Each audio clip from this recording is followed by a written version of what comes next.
What up, everyone? Happy Friday. Good morning. This is the Blue Gamer Bluecast Morning Show. I'm your host, Adam Blue, 30 plus year video game enthusiast and industry analyst. And today, for July 24th, 2026, I'll run through the latest gaming news, what I've been playing, etc., etc. Sup, JamKLX. Good to see you this morning. Well, this has been an exciting week. I think I already talked about it here on Blue Gamer, but I released Mobile Suit Fleet Battle. It's my first game that I developed. Super stoked about it. I can't believe I did it, obviously with the help of AI tools like Claude Code and Codex, but still it's not one of those things where it's doing all the work, like, well, in a way. All that basic rudimentary calculation stuff, I just tell it what to calculate, I guess. And I'm just so proud. It's so fun. Yeah, I can't wait to work on other things. I don't know what, though, yet. Hey, Midnight Hatter, good to see you. We had a lot of fun yesterday on the Gundam Explained live show, guys. Check that out if you haven't. We talked about the new Gundam series that was announced and how that coincides with the release of Rogue Orbit, the Gundam video game, next year in 2027. Alongside the movie, the Gundam live-action movie has some cool set photos that were released, which makes it aligned to what I wanted out of a live-action Gundam movie. It's pretty wild, actually, of all the choices they could make. But yeah, let's jump into what I was playing real quick, which it's not too much, but I did beat Lego Batman Legacy of the Dark Knight, and I think I want to say I've never really fully liked the Lego games. Let me just start there. I always felt like the Lego games were a good pastime, especially with kids, but also it's just kind of fun running around doing things, Even with that Skywalker saga that came out like 2 years ago, maybe, or more. As I was playing that, I was like, you know what? I think I'm done with these. I wasn't as compelled. And then the same thing with this Lego Batman Legacy of the Dark Knight. A lot of it is I like the references to the Batman film. I really like a lot of Batman movies.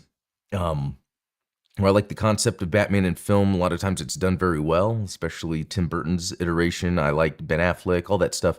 And this is like a celebration of all things Batman, which is really cool. And the gameplay is there, and it's basic and it's fun. But I will say that it's one of those things where if you're looking for something that has a little more to it, I was going to say intense, but that's not even the word. It's just Batman, Lego Batman. It's a cozy game, and finishing it, I'm proud that I beat it, but I do feel this underwhelming sense of that was that game. Like I didn't need to play it, but I'd also still recommend it for people that like casual gaming. So anyway, that's an interesting take on that there. But then I went back to Mouse PI. That was the other release this year that I hadn't completed yet. Batman being one of them. So I'll probably beat Mouse PI for Howard. I think it's interesting, and it reminds me of what's happening in the Lego game.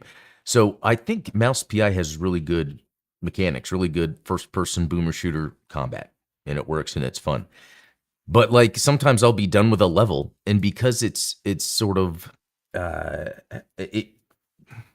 it sort of plays out like a traditional game where it's like, do this, you're done. And then there's the menu or you head. So sometimes there's like this little gap in gameplay where then I'm like, I'll take a break, which is very interesting. And I think that's what Lego Batman did as well. It's interesting. Both these games do this rudimentary, simple, but fun gameplay mechanics, but they're simple enough that once a level or a mission is complete, I'll usually just then stop playing. It's interesting just to see like if we look at Batman, it took 16 hours to beat, and that was over like 3 months because I think it came out in May. Whereas there's, what was the game recently that I went through pretty quickly? Like Star Fox is a good example. That came out after, and I beat it well before. That's about 10 hours. Resident Evil Requiem is a good example. That I did in 15 hours. So you can see, like with Metroid Prime 4, I've only played 8 hours and I want to beat it, but it's just sometimes these games don't drive me, to the next step. So Um, so I guess let's jump into some news. First of all, Xenoblade Chronicles 2 Switch 2 edition. This is something I was waiting to play once I heard or saw that there's rumors that this game was going to get an update. So July 30th, Nintendo's going to release the Switch 2 version and its update if you already own it. And so I'm excited to play this because I loved Xenoblade Chronicles X and Xenoblade Chronicles. I was surprised that I liked these games.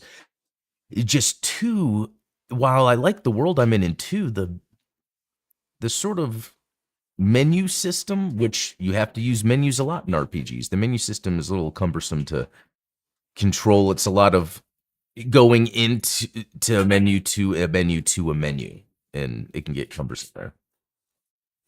So a few things they announced though was like the 4K 60, which is awesome. And there's something more of like where you can directly control the combat a little more if I'm seeing that correctly, which is pretty cool. The only thing that it doesn't mention, which could still be in it, they just don't mention it here, is sort of quality of life to the menu systems. That's the one main thing I'm hoping for in this game that annoyed the heck out of me. So I'm excited about that. So July 30th, Xenoblade Chronicles 2 Switch 2 edition. That's what I'll be playing. And then Xenoblade Chronicles 3, I think, is getting its update later, like November or December or something like that. So anyway, there's that. Sega has no plans to abandon physical media and still sees a lot of value in it. Yeah, you know why? Because they're a video game company.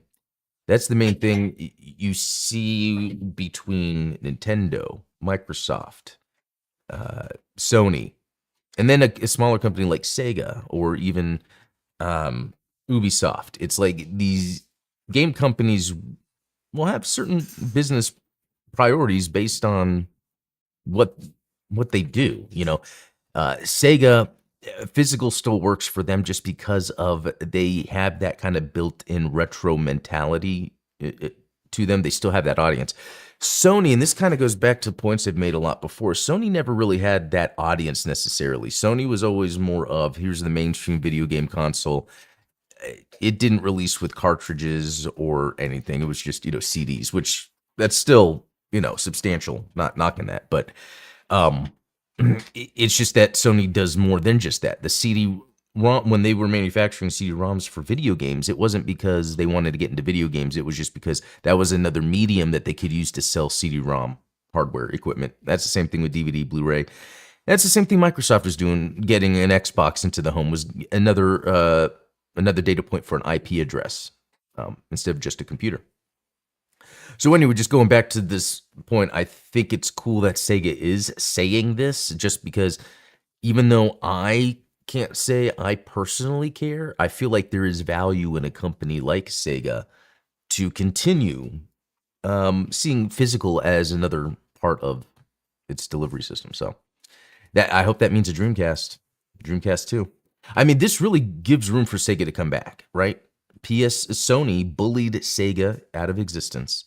And now that we see Sony themselves, PlayStation is failing in that spot because they took it corporate, Sega can come in and do it the game's way and be back. I really think it's true. Okay, here we go. Here's what the critics are saying about Halo Campaign Evolved. In general, a lot of good reviews. I've watched some gameplay. I'm actually gonna wait just to play it myself and not really dive into videos about it. My first, if I was just to complain about anything, which sometimes us gamers do, is the fact that this is using the Unreal Engine. And I will say though that when it comes to Microsoft, I'm less disappointed is the word in them utilizing Unreal, just because Microsoft has had a huge hand in Unreal Engine. Let's not forget that Unreal Engine works on Windows. I mean, there you go. But on top of that, when they worked with Gears of War with the Coalition, well, what became Coalition, working with Epic Games, there's a lot of understanding of Unreal tech in Microsoft. And even from what we've seen, or what I've seen from this new Halo release, you don't look at it and be like, oh, that's Unreal. So we'll see. as it goes. But so far, reviews have been good. I've been listening to people that play it, and it's like, hey, it just plays like you'd expect it. So that's pretty cool. I'm glad there's nothing like glaringly wrong, right? It's doing what it should do. All right, so here's some bad news. PlayStation Network down worldwide. So this just happened this morning, apparently. I I don't know personally. I haven't checked, but I mean, this isn't good considering all the flack they're getting right now for their physical game decision.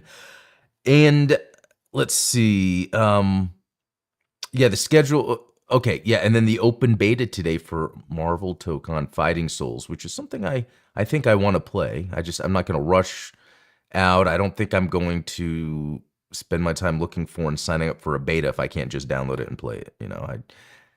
Um, in that case, I would just wait for it to come out. I am looking forward to this, but or Marvel Tokon Fighting Souls, but I just find it funny that it's unfortunate that Sony is still going through these issues. Again, Sony, like, can be a company, but we shouldn't be relying on gaming through them. Oh, this is fun. Wendy's announces Sonic the Hedgehog kids meal. Okay, so this is what it is specifically. It's just cards, which, to be honest, that is actually kind of cool. Cards don't take up much space, right? Let's see. There's 35 cards total. Each meal comes with one of 7 character cards. Okay, that's pretty neat. Hey, you know what? I think cards are popular for a whole number of reasons.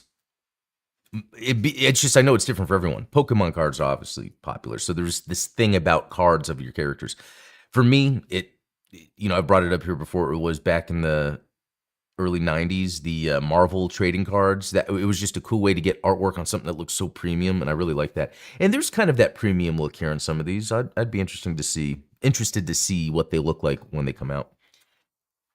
Does it say? Was that a Bane impression? I didn't mean to do that.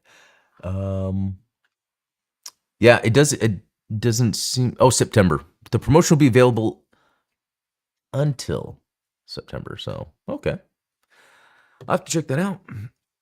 And you know what? I think that was it for news. Was I trying to look for something on X? I was, and then I saw so much retardation. And I hope that doesn't get me canceled, but it's like sometimes it's like, oh, a start of a good conversation. Then you start looking at what they're saying. It's like, oh no, they don't get it. We're not going to have a good conversation. So, okay. Well, that is that. What was I going to jump into? There was a demo I saw for a game. Oh yeah, and then I decided not to download it because the reviews were really bad. Let me see what else I can. Oh, I did not mean to press that button. Give me a second, guys. I need to figure out, and I could probably now with AI help me do this, write a script where when you launch apps in the taskbar, it then doesn't move the apps around. It shouldn't do that. That might seem like a dumb little complaint, but okay, I think I know what I want to do. So I forgot if I talked about this on here. Microsoft has added 4 games to their Xbox backwards compatibility on PC. Again, Microsoft winning with the games preservation. These are actually original Xbox games, not just 360 games. All right, waiting for it to launch again. And it's funny because at the same time, I think I saw a quote today where it had to do with remasters because of them, Nintendo remastering Ocarina of Time, and Miyamoto was saying something like, it's hard for younger people to get a hold of older games, so remasters are a way to do it. And it's like, well, or how about you just make them available on the Switch too? Because I think most of the classic games you actually have to have a subscription for, which is I mean, sure, Nintendo could do that. They all do it, but this is another reason why I feel like Microsoft has a leg up in the preservation game versus Nintendo, because Microsoft is allowing you to purchase their games, so you don't have to have a membership. Whereas Nintendo requires you, unless I'm mistaken, if you want to play those Nintendo Switch Online games, the library of games, you have to pay a service. Okay, give me a second on this. I think it's going to download really quick. We're going to try one of these original Xbox Game Pass games. Let me get it loaded up. Actually, there is a website for, what was it? Xbox, I'm just going to say Xbox Preservation and see if that, yeah. Is this it? XboxGamePreservation.com. So yeah, this is where people can vote on the games that they want on here. I haven't messed with it because I don't think there's anything else that is missing for me. Only because for the things that I needed backwards compatibility for, I still have my original Xbox and my 360. Well, and the 360 plays original Xbox games, and so does the Series X. So it's like you don't even really need the consoles. It's pretty crazy. But no, I think there's some games, though, that you do. And one was the Star Wars Revenge of the Sith game, and then they made that backwards compatible. Like, how awesome is that? Okay. Oh, what's up, Jib X? Your daughter will be asking for kids' meals now, and she's in high school. That's hilarious. And I remember that too. I remember when I was in high school, and there was, yeah, I remember that because it was in my truck that I got when I was in high school. They had at McDonald's, I think it was, or it could have been somewhere else. It was like the little Sonic games. It was like a small little thing. I still have that somewhere. Okay, let me switch to here. Let me move little Adam over here, and then let's actually see if this works and how well it does. I haven't played. Wait, did it play? I haven't played Conker's Bad Fur Day Live and Reloaded since it came out on Xbox, and I want to say, I wonder if I even beat it, because I remember I originally played Conker's Bad Fur Day on the N64. That was an amazing time for us to be getting a game like that. I don't think we were expecting. Okay, what's going on? Here we go. Interesting. So check this out. It has this little launcher, and it shows what to do for the in-game overlay. What would the in-game overlay do? Okay, resolution. Full screen, anti-aliasing. Look at all these settings they have for their backwards compatibility games. Okay, let's just hit play. And they are adding achievements. So not only is Xbox bringing back old games to play. I think the thing froze for a second. Hopefully it comes back. Wow, I wonder if, yeah, the backwards compatibility, like, uses a shit ton of CPU or something. Okay, we're back.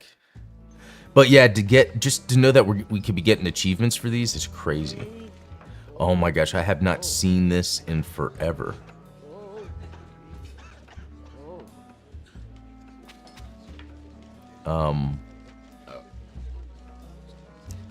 Invert aim, and it is on, yes. Good job. And if I remember correctly, that first level is the beach, Saving Private Ryan.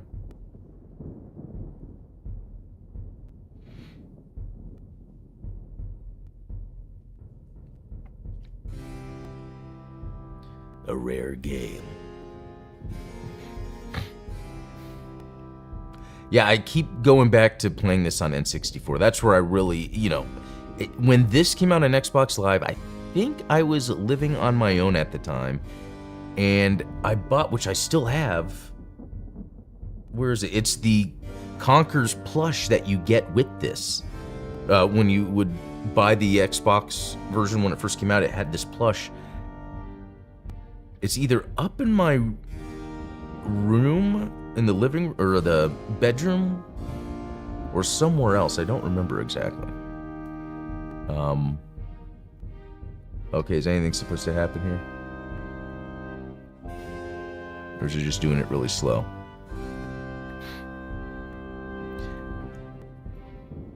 But yeah, even at the time on the N64, you know, most people would think a game like that would never come out on Nintendo, and it almost seemed like that. And it almost seemed like Nintendo was willing to take a risk to do something.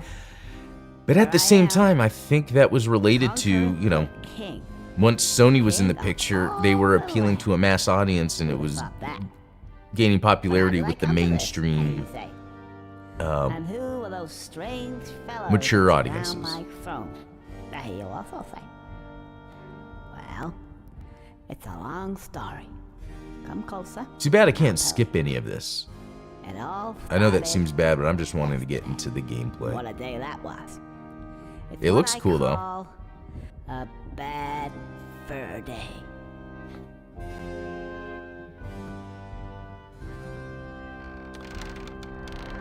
Yep. That's the name of the game.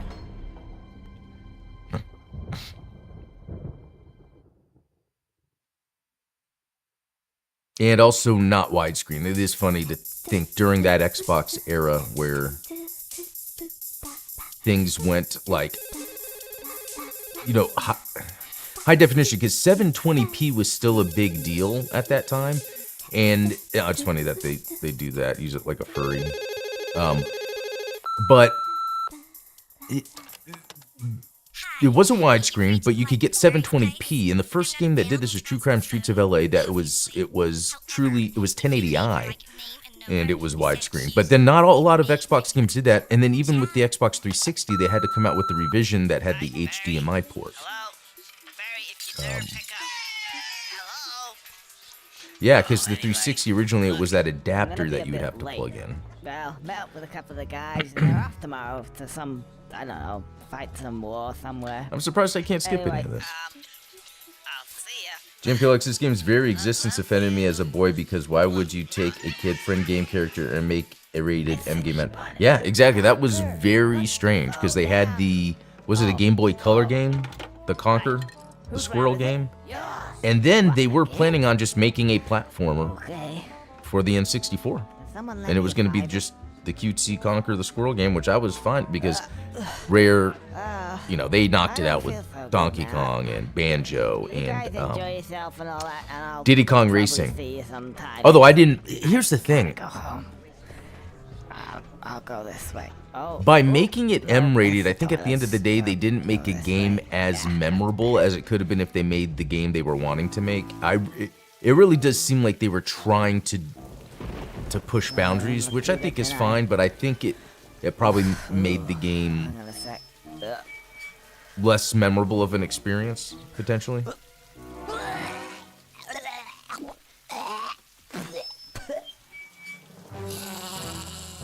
You know what? I am remembering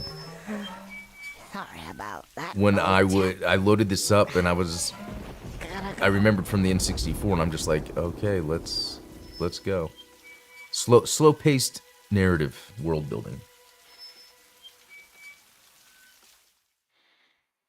And then loading screens. I haven't even played anything yet.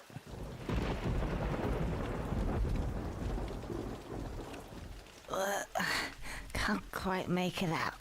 Anyway, it seems pretty familiar to me. Come on, quick.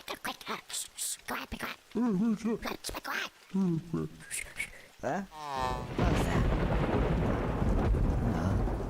This way, I suppose.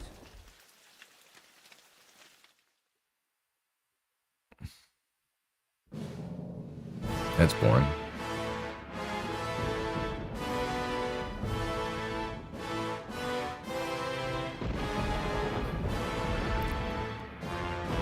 They could have patched in a way to skip the opening. But here we are. Graphics look good though. I like the kind of the texturing. Kind of makes it look a little unique.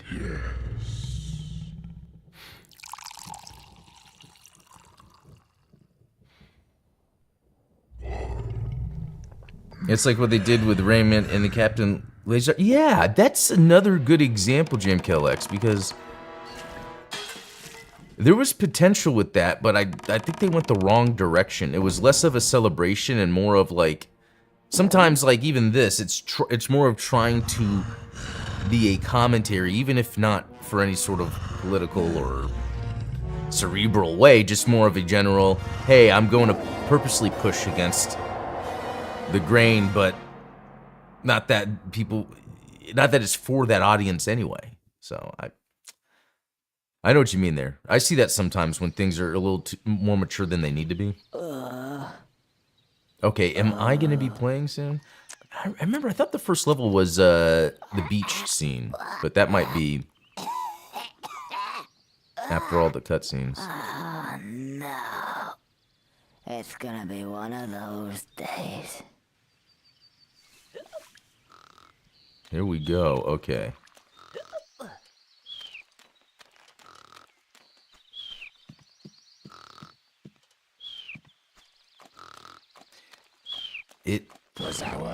I mean, I gotta say, like, this runs and feels good for that little I did as a drunk squirrel. Can you help me? Oh, here we go. But no option to... I need to get home and go to bed because I don't feel very well at all.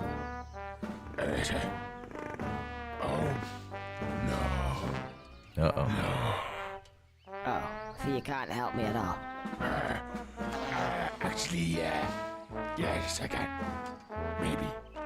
Okay. What's your name? Birdie. Beardy. You haven't got a beard. No.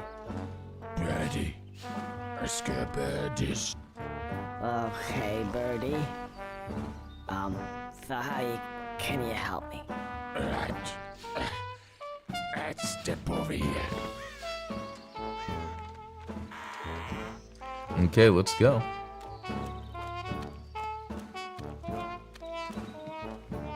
You see those buttons? Actually, you'll find that they're context sensitive. Oh, I remember. And I remember the whole context sensitive thing, and then like Press B. oh yeah. from then on you'd hear that terminology used a lot more, and context aware. There was Shenmue at the time that did the That's it. quick time events. Yeah. Okay. They were all sort of the same sort of thing being added into narrative gameplay in general. I don't know if I do.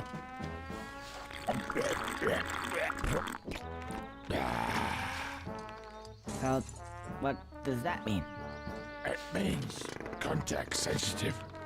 It's sensitive to context. Try it over there. Okay. Wow, this is a rough start. Yeah, this is of its time. If I was to redesign this beginning, the characters would move along a little quicker.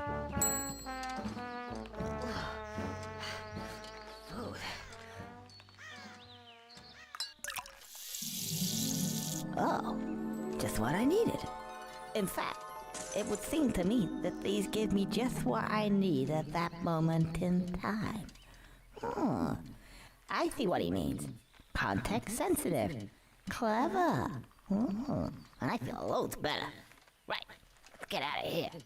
Yeah, hopefully I can move around now. Oh my god. Whatever reason you want to skip Oh! wonderful cutscenes, just pull the left trigger. But you would have to have watched them at least once. One.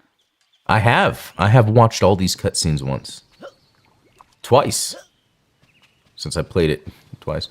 Alright, cool. Oh, interesting. Left click is jump. I never felt so empowered to move a character in the world than moving with the left stick and jumping with the left stick. That's crazy. Okay, so.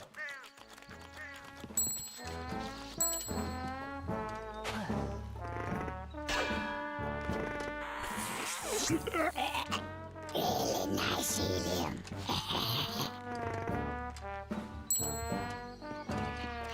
Right. Okay. Okay, so I did this now. What? Oh, there's the... Let's just go over here.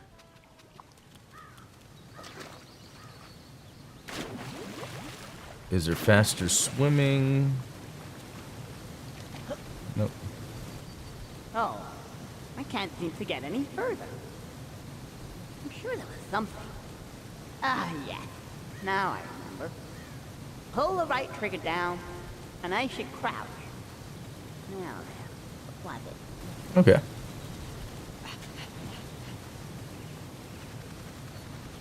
Nice. Totally forgot. So you press the right trigger, and then press A, and then you can hold down. Let's see. Let me press to jump. No. Yeah, you hold it down. Okay. You know, this is feeling all right. Like it's holding up. Well, no. That was not holding up well. It is about that time, but let me get through this a little more.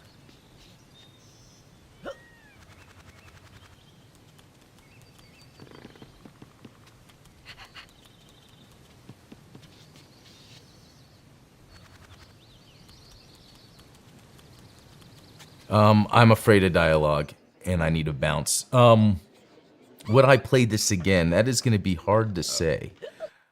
Probably not.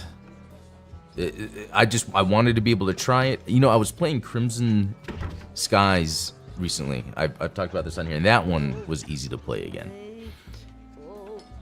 How do you exit? Let's see. I don't even know how to exit. Oh, here we go. Exit game. Yeah, let's exit. That's pretty cool. So, you know, at the end of the day, it's really cool that Microsoft has this backwards compatibility for original Xbox games on PC, and achievements are coming soon. It's pretty amazing. So, all right, guys, I'm going to head out. Have a good weekend. Oh, Jonas, good to see you. You just jumped in. Have a good weekend. I'll be back next week with some more. So until then, have a good one.